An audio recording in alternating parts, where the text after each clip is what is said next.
જય શ્રી કૃષ્ણ મિત્રો, આપ જોઈ રહ્યા છો યુટ્યુબ. આપ સૌનું મારી યુટ્યુબ ચેનલમાં સ્વાગત છે. મિત્રો, આજે આ વિડીયોમાં આપણે સાંભળવાના છીએ નવરાત્રિ, 9મો દિવસ, 9માં શક્તિ, 9માં દુર્ગા મા સિદ્ધદાત્રીની કથા, મહિમા, આરતી, કવચ, સ્તુતિ તથા મંત્ર, શિવ અને શિવનો મહિમા દર્શાવવામાં સર્વે સિદ્ધ દેનારા મા સિદ્ધદાત્રી પૂજાનો મહિમા. જો આપને આ વિડીયો પસંદ આવે તો લાઈક કરજો, શેર કરજો, કમેન્ટ કરજો.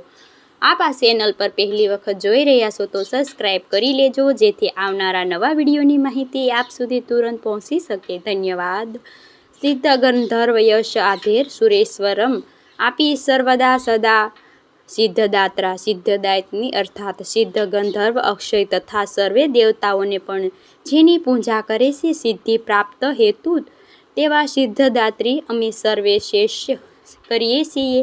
હે મા માતા પૂજનીય છીએ. મા દુર્ગાની 9મી શક્તિ નામ છે સિદ્ધદાત્રી. દરેક પ્રકારની સિદ્ધિ દેવાવાળી હોવાથી માનું નામ છે સિદ્ધદાત્રી. માર્કેન્ડિંગ પુરાણ અનુસાર આપણામાં મહિમા, ગરીબી, લઘિકા, પ્રાપ્ત્ય, ઈર્ષવ અને વિશ્વના આ 8 સિદ્ધિ કહેવાય છે. આ 8 સિદ્ધિ અને 9 નિધિના દાતા એવા મા સિદ્ધદાત્રી છે. આ ઉપરાંત પણ બ્રહ્માવર્તન પુરાણમાં શ્રી કૃષ્ણ ભગવાનને જન્મખંડમાં બીજી પણ અનેક 18 સિદ્ધિ પણ બતાવવામાં આવી છે. મા સિદ્ધદાત્રી ભક્તો અને સાધકોને દરેક પ્રકારની સિદ્ધિ પ્રાપ્ત કરવા માટે સમર્થ છે. દેવી પુરાણ અનુસાર ભગવાન શિવ અને એમની કૃપાથી જ સિદ્ધિ પ્રાપ્ત થઈ હતી એવી કથા પણ છે. માતાની અનુકંપા કૃપાથી જ ભગવાન શિવનું અડધું શરીર દેવીનું છે અર્ધનાગેશ્વર કહેવાય છે. આ જ કારણે લોકમાં અર્ધનાગેશ્વર નામે પણ શિવ અને શિવા પ્રચલિત છે. મા કમળના આસન ઉપર બિરાજમાન છે. માને ભુજાઓ કરમ, ચક્ર, ગદા તથા શંખ અને કમલ પુષ્પ ધારણ કરેલા છે. નવરાત્રિના પૂજનમાં 9મા દિવસે માની ઉપાસના કરવાથી દરેક સિદ્ધિ પ્રાપ્ત થઈ છે. જે આગળ આપણે નવરાત્રિના 8 દિવસ સુધી માની જે ઉપાસના ભક્તિ કરી છે તેનું ફળ એટલે સિદ્ધદાત્રી. સિદ્ધિની સેવાવાળી શાસ્ત્રીય વિદ્યાની માનું અનુષ્ઠાન, પૂજા કરી, સાધના કરવાથી ભક્તો દરેક મનોકામના પૂર્ણ કરે છે અને તથા આલોક, પરલોક, ભક્તિ અને પરલોકની મુક્તિ પ્રાપ્ત થાય છે. મા સિદ્ધદાત્રી માને આ લોકમાં કંઈ પણ અગમ નથી. બ્રહ્માંડ પણ પૂર્ણ વિજય પ્રાપ્ત કરવાનું સામર્થ્ય મા સિદ્ધદાત્રીમાં છે. આદ્ય શક્તિ પણ કહેવાય છે. પ્રત્યેક મનુષ્ય કર્તવ્ય છે કે મા સિદ્ધદાત્રીની કૃપા પ્રાપ્ત કરીને નિરંતર પ્રયત્ન કરતો રહેશે. પોતાનું જીવન મૃત્યુ સાર્થક કરી માની આરાધના અગ્રહ છે. માની કૃપાથી અનંત દુઃખ સંસાર નિર્બધ થઈ સુખે છે ભોગ કરતા અને અંત મોક્ષ પ્રાપ્ત કરી શકે છે.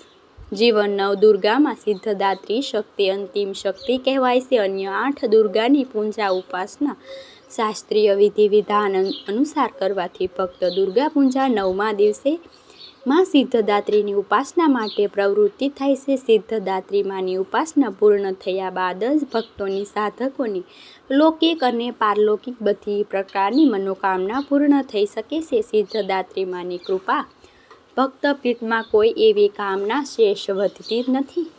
એટલે કે એકદમ મનમાં, હૃદયમાં સંતોષ પેદા થાય છે. બધી સાંસારિક ઈચ્છાઓ, આવશ્યકતાઓ સ્પષ્ટ દુર્વલોક વિચરણ કરતા ભક્તો માની કૃપા પ્રાપ્ત થઈ શકે છે. કૃપા રસને નિરંતર પાપ કરતો રહે છે. વિશ્વભોગ તો જાણે શૂન્ય થઈ જાય છે. ભગવતી પરમ સાધની છે, સર્વથા થઈ જાય છે. પરમપદની પ્રાપ્તિ બાદ જેમ અન્ય વસ્તુની આવશ્યકતા રહેતી નથી, તેમ મા સિદ્ધદાત્રીની ઉપાસના, આરાધના, ભક્તિથી મનુષ્ય ભક્તો જીવનમાં, સાધકોની જીવનમાં કોઈ વાતની આવશ્યકતા રહેતી નથી. મા શરણોમાં સમાધિ પ્રાપ્ત કરવા માટે નિરંતર નિયમથી રહે મા સિદ્ધદાત્રી ઉપાસના કરવી જોઈએ. મા ભગવતીનું સ્મરણ, ધ્યાન, પૂજન તથા સંસારની આશાનો બોધ કરવી એવી મા વાસ્તવતા પરમ શાંતિ દાય અમૃત પ્રદાન તરફ લઈ જાય છે. માની પૂજા આમ તો ભક્તો પોતાની અંદર રહેલા દુર્ગણો અશાંતિ મારવાની હોય છે. દુર્ગા મા દ્વારા માની આરાધના કરીને શાંતિ, સુખ, સમૃદ્ધિ, સૌભાગ્યની મુક્તિ અને પ્રાપ્ત થાય છે. દુર્ગા પૂજા નવરાત્રિ પૂજનમાં સિદ્ધદાત્રી નવમી શક્તિ છે. કહેવાય છે કે દેવી સિદ્ધદાત્રી અત્યંત સૌમ્ય સ્વરૂપ છે. સર્વે ઋષિઓને દેવતાગણમાં નવી સેવા પૂજા કરનારી છે. માં સિદ્ધદાત્રી કમલના આસન ઉપર બિરાજમાન કમળનું આસન છે. શાંતિ સુખનું પ્રતીક છે. માની સવારી સિંહ પણ કહેવાય છે. માની સિદ્ધદાત્રીનું સ્વરૂપ ભક્તોને શાંતિ આપે છે, અનુકંપા વરસાવે છે. દેવતાઓ, ઋષિઓ, અસુરો, નાગ, મનુષ્ય બધા જ માના ભક્તો. દેવીઓ ભક્તિ અને હૃદયથી કરવા માને એવા સ્નેહ લૂંટાવે છે. માં સિદ્ધદાત્રી પૂજા કરવાથી 9મા દિવસે નિર્ણય ચક્ર ભેદ થાય છે. અને સિદ્ધદાત્રીની પૂજા વિધિ વિશેષ પણ આપણે જાણી લઈએ તો ભક્તો સવારે વહેલા ઉઠી કુળદેવી માની પૂજા કરે, ગુલાબ પુષ્પ ચડાવે, ધૂપ દીપ નિવેદ કરે. આજના દિવસે તલનો ભોગ ધરવામાં આવે છે. મૃત્યુ ભયથી મુક્તિ મળે છે. કહેવાય છે આજના દિવસે વિશેષ ભોગ સમર્પિત કરવા જોઈએ. શુભ દિવસે દુર્ગા પૂજન છે. આ 9મી તિથિના દિવસે ઘરમાં નાનો હવન પણ કરી શકાય છે. મંદિર પણ હવન કરી શકાય છે. શ્રીફળ સુંદડી દેવાય છે. આમ કરવાથી ઘરમાં સુખ શાંતિ રહે છે. હવન કરતી વખતે દરેક દેવી દેવતાઓનું નામ આહુતિ અપાય છે. ત્યારબાદ માતાના નામનો હોમ હવન સિદ્ધદાત્રી સ્વાહા નામની આહુતિ અપાય છે. દુર્ગા સપ્તમીનો પાઠ કરવો જોઈએ. આમ તો માની કોઈ પણ મંત્ર જપ પાઠ કરી શકાય છે. સપ્તમી શ્લોક પણ કરી શકાય છે. માના પ્રણામ કરીને વારંવાર વંદન કરી શકાય છે. માતા, અમારી સેવાને સ્વીકાર કરો, આપ અમારી ઉપર કૃપા કરો, સિદ્ધદાત્રી પ્રદાન કરો. આવી રીતે પ્રાર્થના કરાય છે. મનોકામના અર્થચંદ્ર અર્ધશેખરાય કમલ સિદ્ધ ચતુર્ભુજાય સિદ્ધદાત્રી યશ્વની સ્વર્ણા નિર્વાહિની નમો નમઃ પરિધાન મંજીરા હે કિકિરુત્ન માંડિત. નિત્ય તમારી મનોકામના સ્ત્રોત પાઠ છે તે પણ જપી શકાય છે. માની પૂજા આરાધના કરી શકાય છે. માની આહુતિ અપાય છે. આ રીતે અને ક્ષમા પ્રાર્થના કરાય છે. હવનમાં જે પ્રસાદ ચડાવવામાં આવે છે તે બધાને વહેંચાય છે. ત્યારબાદ અગ્નિને ઠંડી કરાય છે. પવિત્ર જલની વિસર્જન કરાય છે. યજ્ઞની ભસ્મ છે તે રોગ, સંતાન અને ગ્રહબાધાને રક્ષા કરવાવાળી છે. મનમાં ભયને દૂર કરવાવાળી છે. 9મી તિથિના દિવસે પૂજા થાય છે. એટલા માટે માની આરતી અવશ્ય કરવી જોઈએ.